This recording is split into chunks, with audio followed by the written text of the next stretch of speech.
Hello student, welcome to Bishop Academy online classes. Dear student, today I am going to discuss about the Fayol's principle of management, the sixth Fayol's principle, which name is subordination of individual interest to general interest. Dear student, यहाँ पर subordination of individual interest to general interest का मतलब समझना बहुत जरूरी है।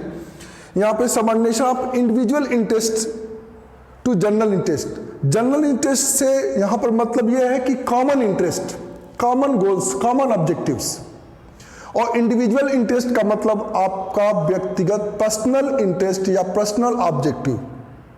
जब personal objective की बात करेंगे तो पर्सनल ऑब्जेक्टिव इंप्लाइज का हो गया, और कॉमन जो जनरल ऑब्जेक्टिव, जनरल इंटरेस्ट की बात करेंगे तो वो ऑर्गेनाइजेशन का होगा।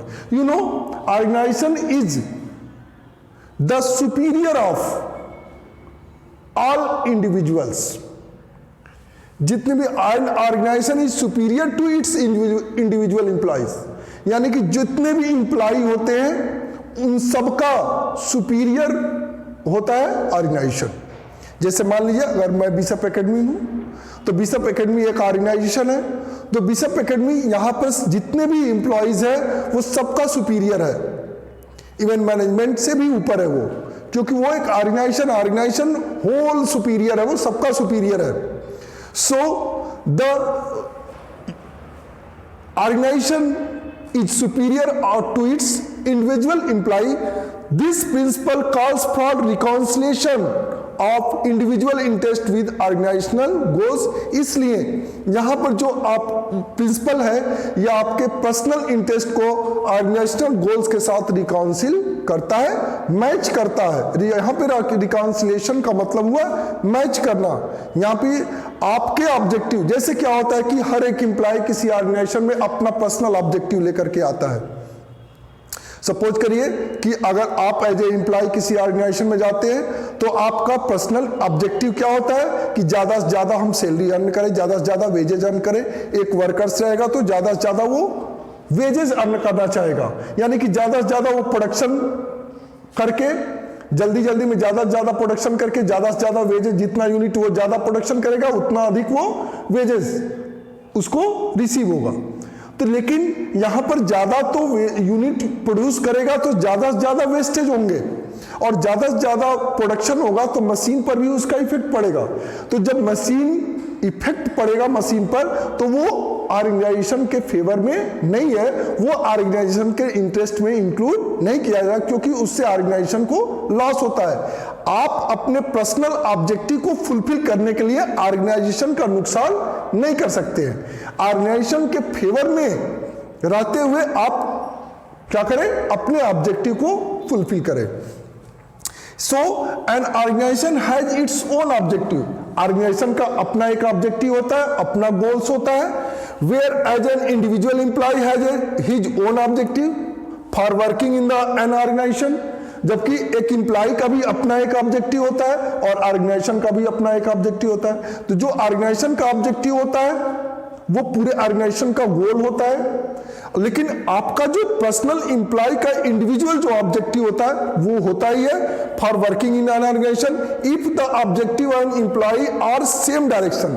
अगर जो एम्प्लॉय है उसका जो ऑब्जेक्टिव और जो ऑर्गेनाइजेशन का ऑब्जेक्टिव वो अगर दोनों सब सेम डायरेक्शन में अगर जाते हैं तो वो तब वहां पे कोई प्रॉब्लम नहीं होती है, वहां पे किसी प्रकार का कोई डिस्प्यूट नहीं होता है। जैसे अगर मैं एज ए टीचर मैं बिशप एकेडमी में वर्क कर रहा हूं तो मैं बिशप एकेडमी के फेवर में अगर वर्क कर रहा हूं, जैसा बिशप एकेडमी चाहता है, जो उसका ऑब्जेक्टिव है उसके ऑब्जेक्टिव को मैं अपना ऑब्जेक्टिव समझ करके मैं उसकी तरफ मैं मूव कर रहा हूं, उसकी तरफ मैं वर्क कर रहा हूं।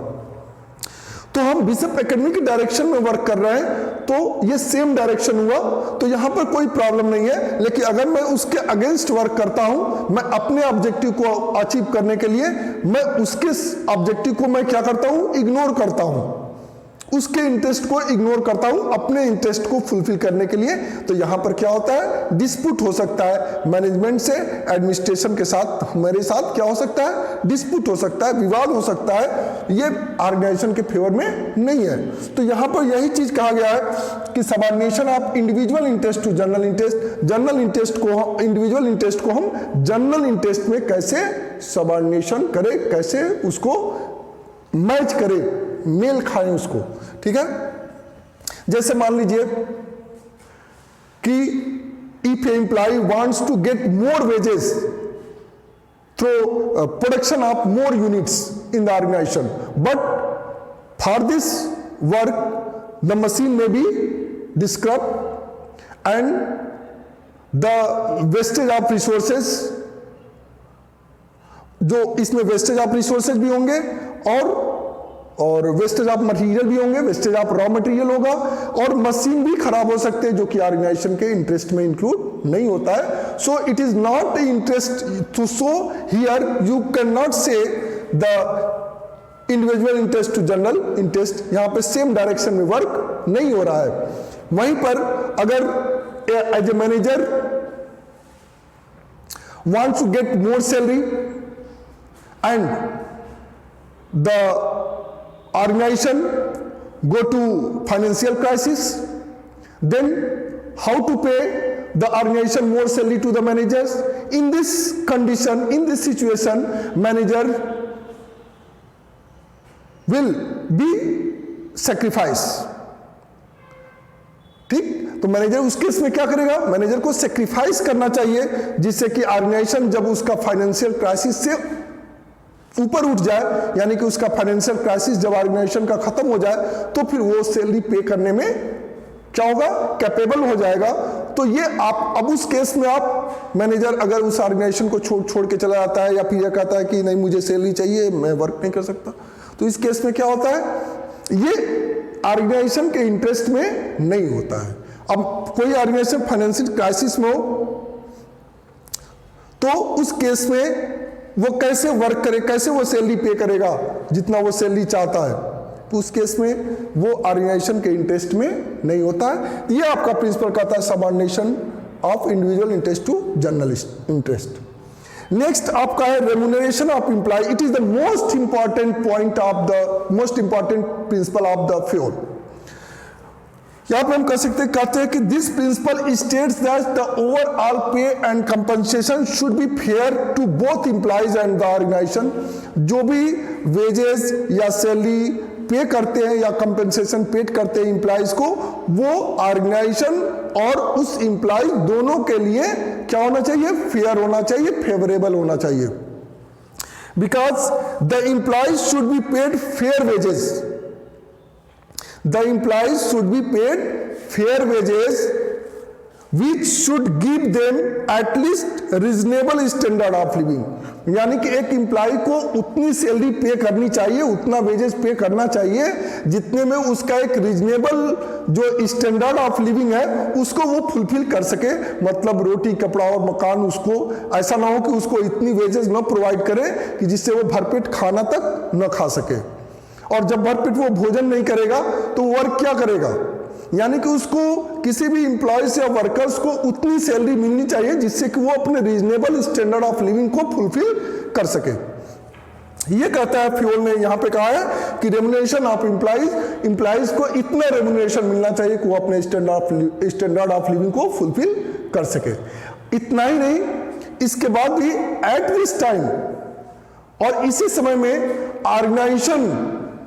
ऑर्गेनाइजेशन के लिए भी यह होना चाहिए कि at the same time it should be with in the paying capacity of the company. यानी कि वो सैलरी भी ऑर्गेनाइजेशन उतनी ही देगा जितनी उसकी कैपेसिटी में हो, उससे ज्यादा नहीं। अब चाहे उससे आपका स्टैंडर्ड ऑफ लिविंग फुलफिल हो या ना हो, ठीक है। यानी कि ऑर्गेनाइजेशन यानी जो सैलरी रेम्यूनरेशन का जो क्वेश्चन है यहां पर, वो रेम्यूनरेशन ऑर्गेनाइजेशन और एम्प्लॉइज दोनों के लिए फेवरेबल होना चाहिए। ऐसा नहीं कि हम ऑर्गेनाइजेशन के पास कैपेसिटी नहीं है और वो अपने कैपेसिटी से ज़्यादा सैलरी प्रोवाइड करेगा या वेजेस प्रोवाइड करेगा। तो इस केस में रेम्युनरेशन ऑफ एम्प्लॉइज का मतलब है कि वो ऑर्गेनाइजेशन के कैपेसिटी में हो और एम्प्लॉइज को जो सैलरी पेड की जा रही है वो उसके स्टैंडर्ड ऑफ लिविंग को फुलफिल करे। ऐसे में कि अगर कोई पर्टिकुलर कंपनी है, कोई एम्प्लॉइज है, तो उसने सैलरी अगर 3,000 उसकी रिक्वायरमेंट है उसके स्टैंडर्ड ऑफ लिविंग को मेंटेन करने में, और कैपेबल हो कोई कंपनी कि उसको 3,000 वो कैपेबल है पे करने के लिए, तो उसको 3,000 उसको पे करना चाहिए, जिससे कि वो इस एम्प्लॉय अपने स्टैंडर्ड ऑफ लिविंग को मेंटेन कर सके। ठीक है, तो इससे रिलेटेड मैंने पॉइंट वाइज इसलिए किया है क्योंकि ऐसे पॉइंट वाइज करके आपके केस स्टडी में भी पूछे जाते हैं, तो आप इसको मेंटेन कर सकते हैं। और ये सारी चीजें मिक्स करके आप क्या कर सकते हैं, जैसे जैसे मैंने पॉइंट आउट किया है वैसे भी आप लिख सकते हैं। और इसमें एग्जाम्पल जरूर आप लिखेंगे, 1 से 2 एग्जाम्पल जो भी आपके बुक से या आप अपने तरफ से जो भी बना सकते हैं। जैसे मैंने अपने तरफ से कोई एग्जाम्पल मैंने आपको बोल दिया है, वैसे ही आप भी एग्जाम्पल ऐसे उसके साथ ऐड जरूर करेंगे। ठीक है, thank you, have a nice day.